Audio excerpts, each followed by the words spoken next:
Drink with Derek with Matt Holt. We're not drinking right now, which is it's in the afternoon. I know we should have recorded this later. Well, or when we were like tuned up. We could lie and say we're drinking. We could lie, but that's just disingenuous to the.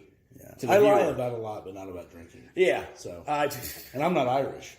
And I have zero issue talking about drinking or say that I drank at any given time. But you had iced tea and I had coffee today for lunch. So yeah, that was. Well, we're going to lose our comment card. That was in it. You know what? That was no, but we've also made up for it last night when we got. We did.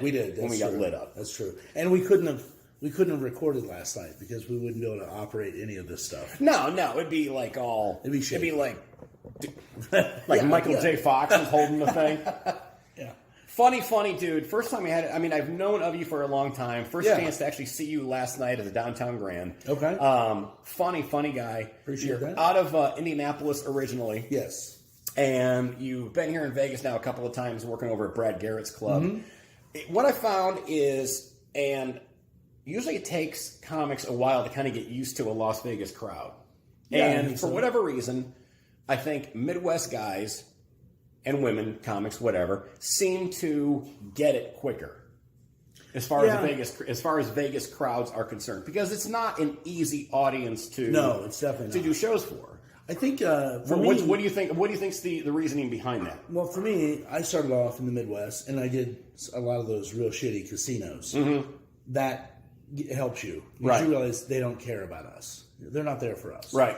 But here in Vegas, I think it's a mentality. I think Midwest comics are more storytellers. Right. And I think that plays better. I think that if you're doing setup punch, I don't think that the audience is there dialed in for that. Right. So I just think that we have a mentality that's a little different. We're a little bit more approachable. I hope more likable, and it seems to work. Plus, there are Midwesterners out here too. No one's from here, So and everyone leaves the fucking Midwest to come here. So maybe that's what it is. I don't know. I'm just happy. I'm happy that I'm not eating my balls. That's that's what I'm happy for. Well, we were talking about doing, as comedians, we do not only club shows, but we work other venues, right? And you do corporate shows, private gigs, and stuff like that. And we were talking about this the other night. Yeah. About just the most miserable private show or corporate event that you've ever done. What was?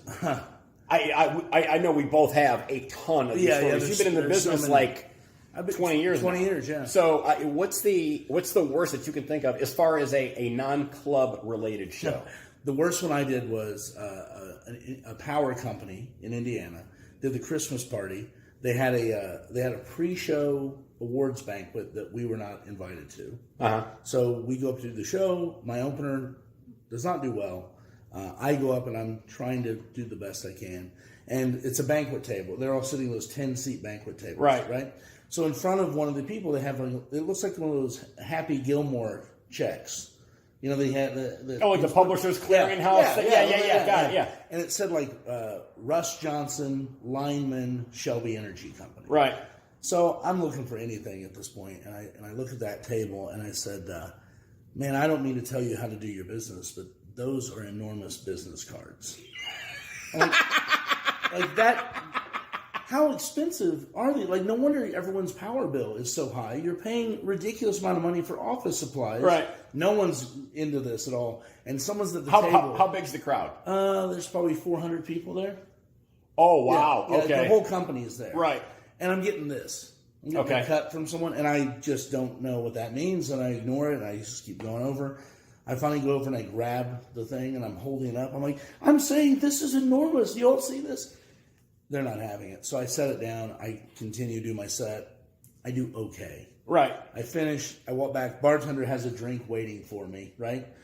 And that's always a rough story. Yeah. And he goes, "Man, rough, huh?" And I go, "Yeah, it was terrible." A different guy walks up. He goes, "That was hysterical." I said, Did you watch? That was terrible. No one laughed. He's like, here's the thing. You wouldn't have known this, but beforehand we had this a ceremony, and Russ died on the job this year. He got electrocuted. And the company has set up a scholarship in his honor, and they presented that to his family. So that's what I was holding up the memoriam for this poor guy and shitting on his memory at the holiday party. That's probably the worst one. That's beautiful. Yeah. I think check cleared.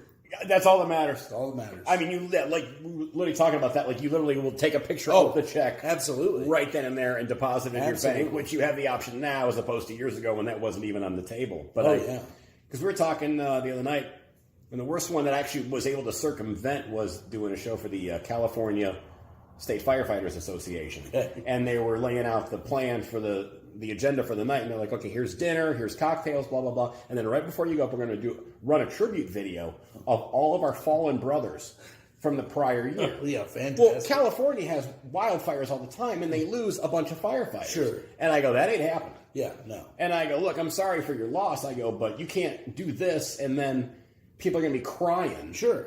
And then I go up on stage. Right, yeah. And it's like, hey, everybody, how you guys doing? Fuck those people. We just saw the, literally like the 9/11 crawl of names of people that we knew that ate it on the job. Just do one at the Holocaust Museum next. Just to make that the spot for the next holiday party. We've had, and you've been doing this 20 years now, and full time, how long you been doing it? Where this is your sole source of income? Okay. Yeah, 10.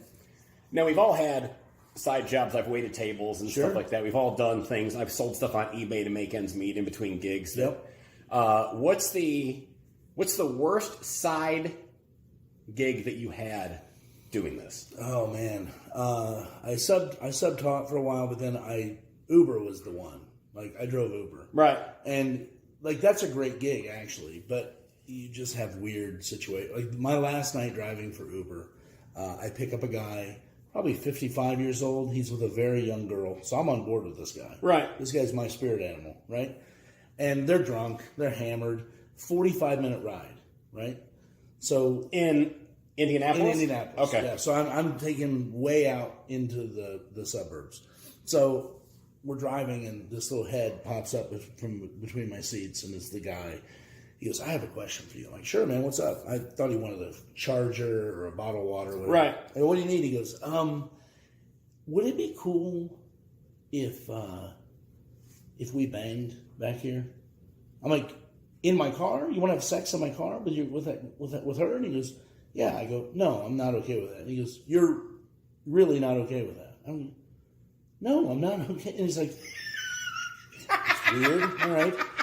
And he's now angry. So now he's back, arms crossed like this. He's and like she's like touching him, and he's pulling away from her. Like he's, now, why was he trying to? I mean, you're taking him home or a hotel or wherever they're staying at. Yeah. I mean, what was the reason why he was so Well, anxious? Was it the thrill of doing it in your car?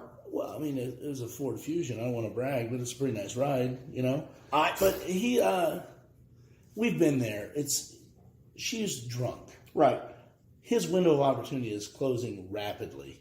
And now we have 35 minutes before. So he's apparently knows what her tolerance is. Right. And knows that it's almost night time for little princess here. Right. So he's got to make something happen, I guess. And so we drive another 10 minutes or something. And then finally his head comes back, between the seats. He's like, dude, are you seriously not cool if I do that? I go, yeah, I'm not cool with that. He goes, is it some kind of like Uber rule or something? I go, no, it's really more my rule, I guess. I mean, Uber has not really weighed in on this. It's not in the manual, but it's my rule. And he goes, well, I mean, what's the big deal? I go, I'm just funny about this. If I'm not getting laid in my car, you're not getting laid in my car.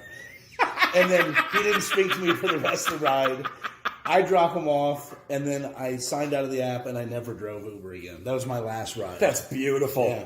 Where can people find you? Online, your website? MattHoltComedy.com.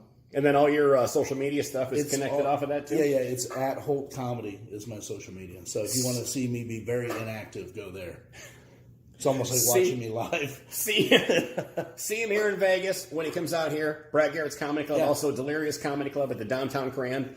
When you come back out here, you work all the time. Your schedule is insane. You're on the road, what you're saying last night, like 47 weeks out of the year. A year, yeah. So odds are, if you don't see him here in Vegas, he's playing in your town. Matt Holt, get a ride from him in his car. Yeah, let's get a drink. And we should do that. I know. We should do that. We should find a 26-year-old. Okay. And have sex in your car. All right, male or female? I mean, we're in Vegas. Listen, don't. Now you with the standards? Really? See you guys.